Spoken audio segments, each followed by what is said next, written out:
Hola, hola, soy yo Vicky otra vez. Espero que todo bien. Don't know where you're watching this from, but if you're in Spain, it feels like we're about to have a storm. It's very, very humid, muggy, and lots of wind blowing around. So it looks like we may be having a storm. I don't know whether it'll actually happen or not. Okay, so how are you? ¿Cómo estás? Wherever you are, I expect you're doing a lot more now because we are more or less out of lockdown, although still a lot of cases from what I can see around. So I'm still staying in my little bubble for a little while longer, especially because here in Spain now we've got quite a lot of tourists out. So by September, hopefully things will have calmed down a bit. Okay, so what we're going to look at today is we're looking at the imperative. We're in Break the Language Barrier level 3 book, if you have the book. Now, if you don't have the book, now's a good time to buy it because there are some summer offers, which I'm going to be telling you about, which are the level 3 and 4 book are available on Amazon at €4.99, €4.99. May vary between Amazon sites. If you go onto .co.uk, it'd be in pounds, so it might, I don't know how it works out. I put the price in on Amazon that I want them to sell it at, and then they seem to come up with a completely different price. But anyway, it'd be more or less that on all Amazon sites, so .com, wherever you are, .com, .co.uk, .es, it should be around about €4.99, if not exactly. So yeah, good time to buy the Break the Language Barrier level 3 book and level 4 book. So these are summer offers.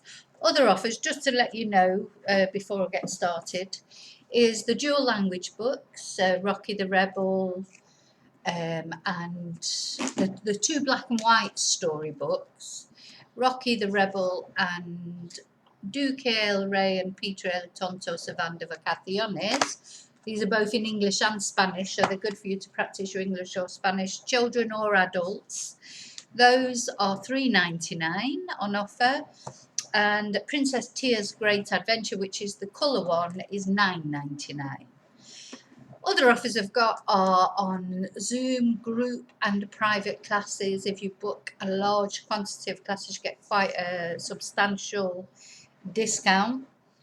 You can save €90 on your private classes. And if you book group classes, 40 hours of group classes, you're only paying €5 an hour, and you get free book, whatever level you're at, whatever level course you're doing. And the e-courses are also on offer. So all the details will be in the description.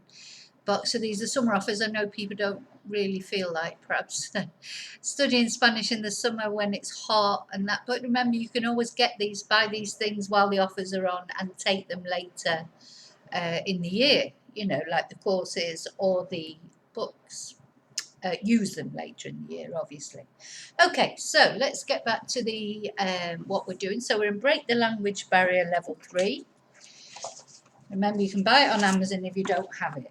Okay, if you have the book, we are on page 48, and we're looking at, remember we were looking at the imperative command, or how you tell somebody what to do. But of course, it's not always like a really strict order sort of thing. You use that come in, sit down, or it could be come in, sit down, so command mode, or imperative as it's called, can be quite gentle and polite, or it can be not so gentle and polite, and it's the same form, it's just the tone of the voice that decides how it sounds, whether it sounds polite or rude, I suppose.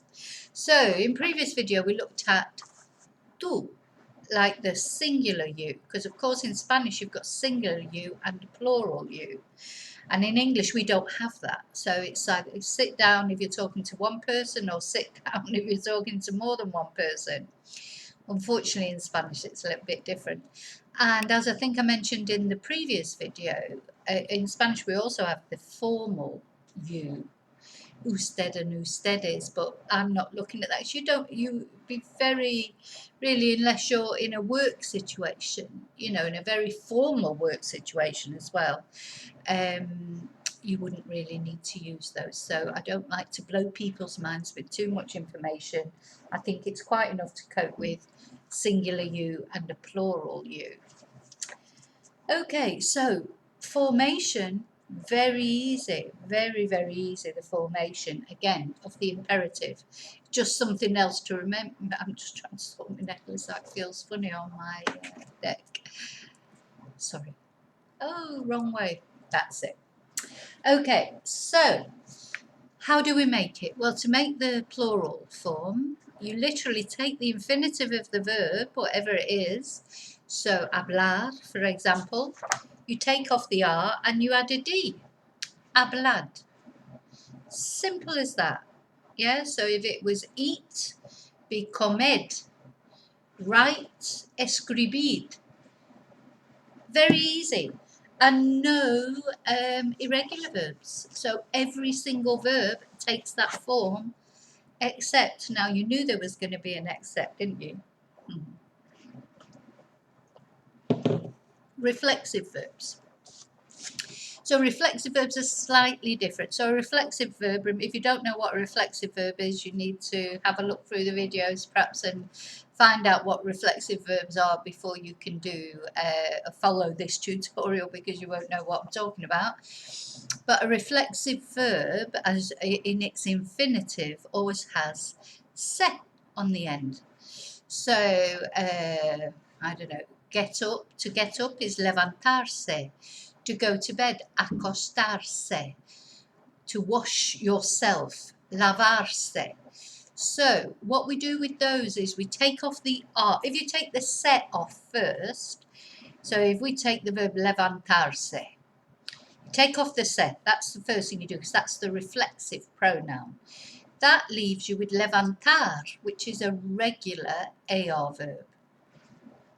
Not that it matters, because we just drop the R.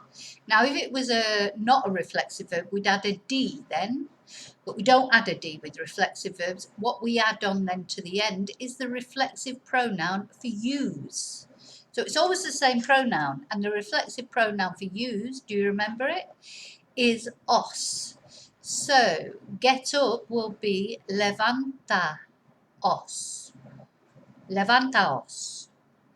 And if you were saying have a shower, to more than, you know, go and get your shower, sort of thing, to the kids or whatever, be duchaos.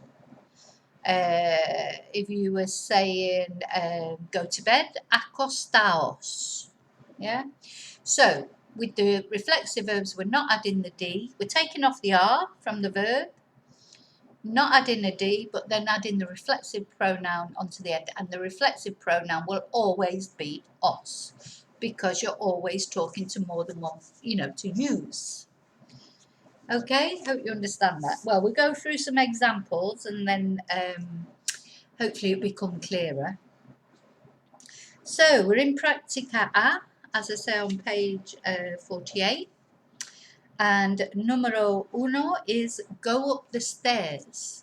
So the verb to go up is subir. It's not reflexive, so it's just subid las escaleras. Number two, bring it to me. So the verb to bring is traer. This has got two pronouns in it as well, and they go on the end. In a positive command, they just get tagged on the end. Traedmelo. Traedmelo. Bring it to me. Numero tres, brush your teeth.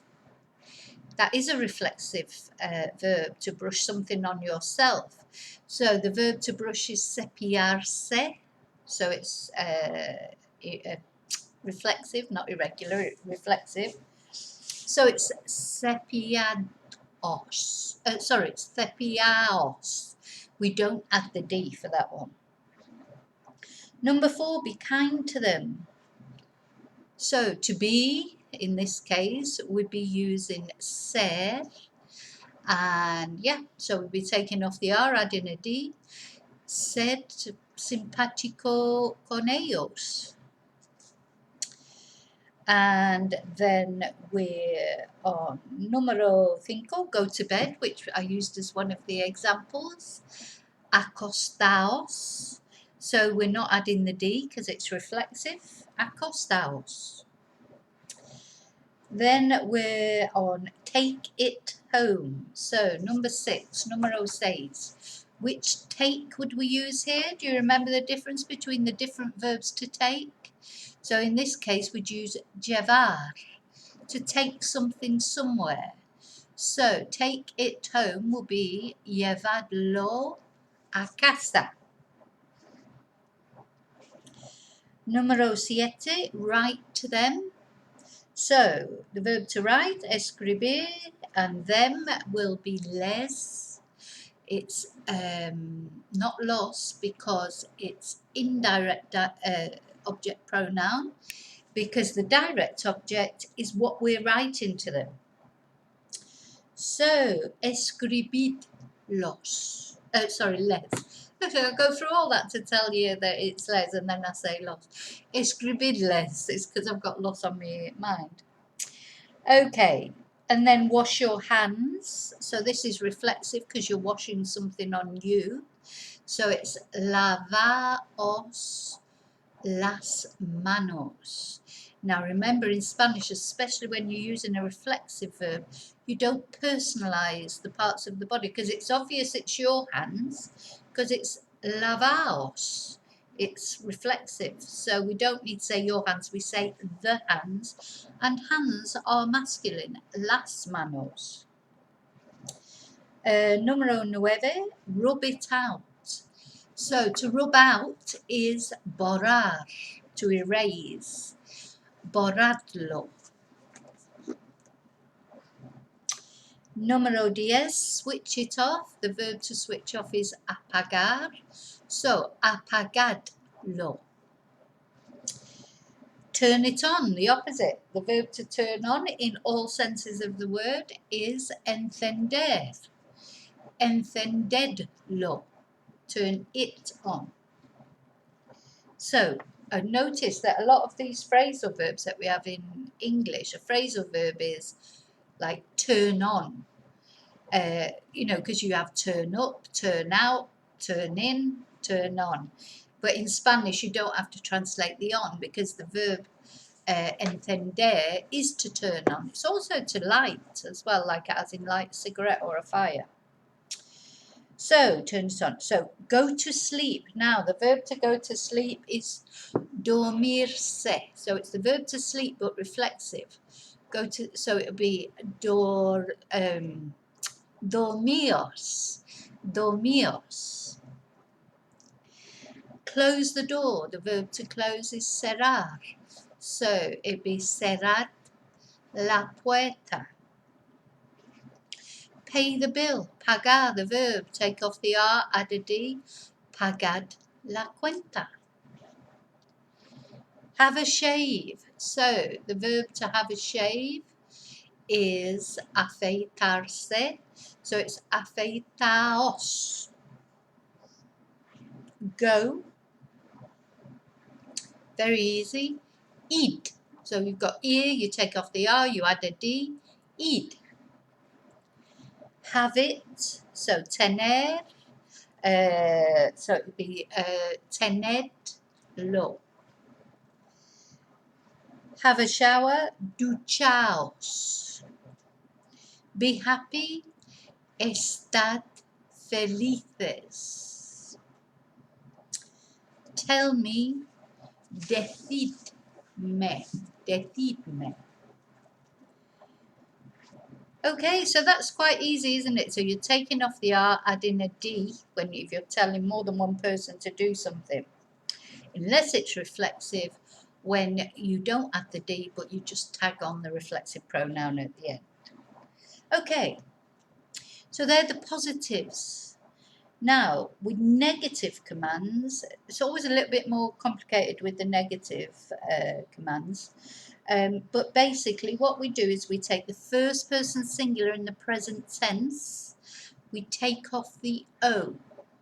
So if it was hablar, which is hablo, so we take off the O and our stem is able. And then we add on either eis, EIS, for AR verbs, so the opposite to what we normally do. A's for AR verbs and I's, AIS, for ER and IR verbs, okay?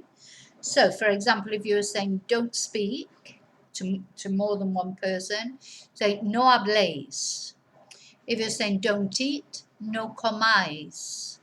Don't write, no escribáis. We have 3 irregular verbs only, which is ir, the verb to go. So don't go, no vayáis. Saber, to know. Don't know, I suppose. No sepáis. Or it also can mean to find out. So maybe we could do it. Anyway, I don't think it's a verb we'd use much in this tense. And said, to be, don't be, no seáis. Okay? So let's do practice B. First one, don't go away. Now, to go away, we would probably make that reflexive.